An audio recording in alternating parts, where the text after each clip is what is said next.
You can't focus. You lose track of conversations halfway through. You forget what you walked into a room to do. You feel helpless, restless, irritable, and constantly like you're behind, like your brain just won't cooperate. So you get tested. And maybe they said ADD, ADHD. Maybe they put you on medication. Maybe it helped a little. Maybe it didn't. But either way, you're still here, still struggling, still managing. And what if I told you there's a real chance that what happened in your brain isn't ADD at all? What if it's trauma? The symptoms of PTSD and ADHD overlap so significantly that research shows up to 50% of trauma survivors are misdiagnosed. Why the misdiagnosis is so common? Let's talk about that. So, here's why this matters so much and why it's happening to so many people right now. When you walk into a psychiatrist's office or take an ADD or ADHD assessment, they're measuring your symptoms. They're asking, can you focus? Do you forget things? Are you impulsive? Do you feel restless? The problem is those are also the exact same symptoms of complex PTSD. When your nervous system has been living in survival mode, whether that's from childhood trauma, an abusive relationship, a series of overwhelming losses, or years of chronic stress, your brain actually changes. The prefrontal cortex, the part responsible for focus, working memory, and impulse control, goes partially offline. Your threat detection system, the amygdala, runs hot and constantly, and your hypervigilance looks from the outside almost identical to ADHD. So if you're diagnosed as ADHD, your symptoms are you can't focus during conversations.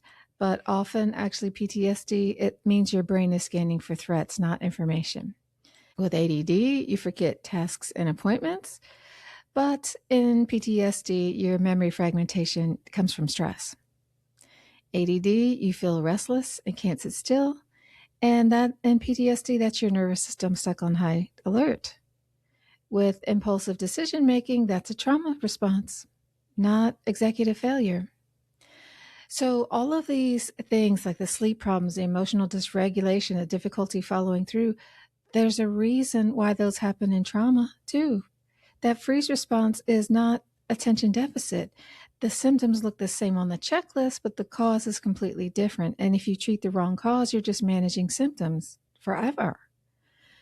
And before you say, I didn't have a traumatic childhood, nothing bad happened to me, I hear that all the time. So I want you to hear this clearly. Trauma doesn't require a capital T, or they call big T, traumatic events. So that those are things like getting held up in a robbery, or having your house burned down, or being beaten or sexually assaulted.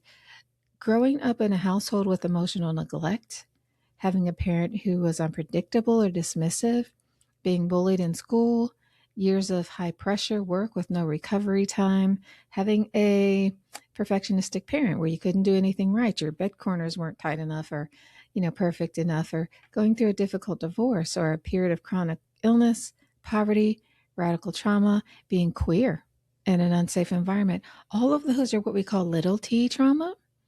And these are forms of trauma that rewire the nervous system just as powerfully, sometimes more so than a single dramatic event.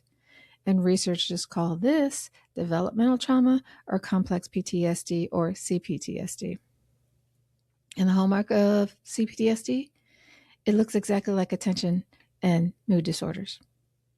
Chronic difficulty concentrating, emotional volatility, feeling disconnected, a constant low grade sense that the shoe is waiting for the shoe to drop. I hear that all the time with people.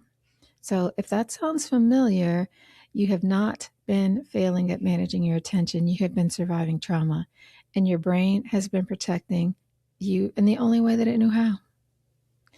So here's the question that almost nobody asks in a standard ADHD assessment. Did you always feel this way, or did it start or get much worse after something happened? True neurodevelopmental ADHD is present from early childhood. It's fairly consistent across all environments and tends to run in families with a strong genetic component. So it's real. You can see it on a neurofeedback. It exists and it deserves proper treatment. But trauma-induced attention dysregulation, that often develops later. It gets worse under stress. It improves, sometimes dramatically, during safe, calm periods, and it's correlated with specific life events. And it responds to completely different interventions than stimulant medication. The medication may have helped a little because it artificially boosts prefrontal function, but it doesn't touch the underlying nervous system dysregulation. It doesn't process the stored trauma response in your body. And so you stay dependent, you stay managed when what your nervous system needs is to heal.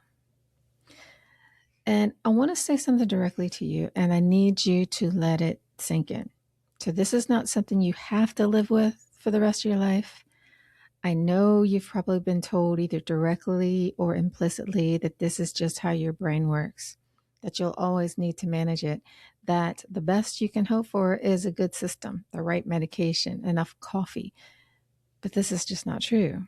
People recover from PTSD fully, completely, not just coping better, actually resolving the dysregulation at its root. Their focus returns, their emotional regulation improves, their sleep normalizes, the hypervigilance quiets.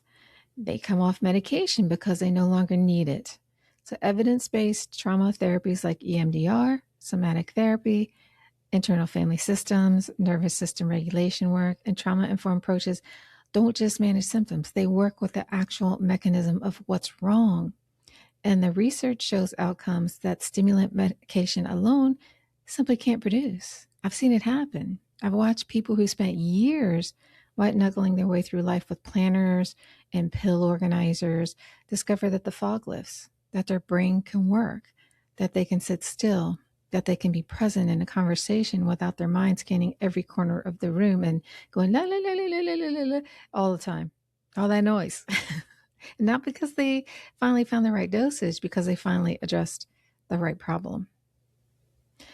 So, what do you actually do with this information? So, step one, get curious about your history, not just your symptoms.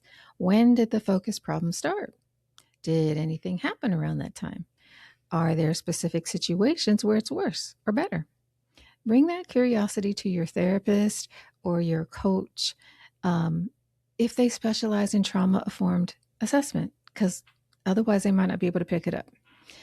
Step two, seek a trauma-informed clinician for reevaluation.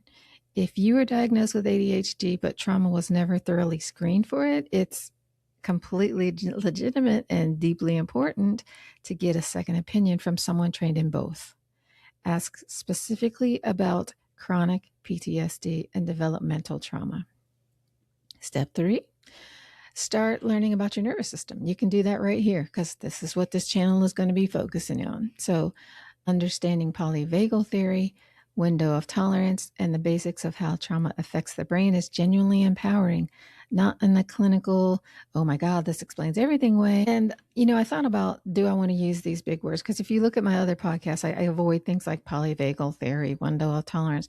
But I'm going to be using that here because there are terms that you're going to need to know to talk to your providers in an informed way. And I know it sounds like blah, blah, blah right now, but you'll kind of get the hang of it as we go along. So step 4 is consider that you're not broken. Your brain adapted brilliantly, actually, to an environment that was asking too much of it. And now you can give it something different. Not management tools, but actual healing. So if something in this video felt like it was written about you, you're not imagining it, and you're not alone.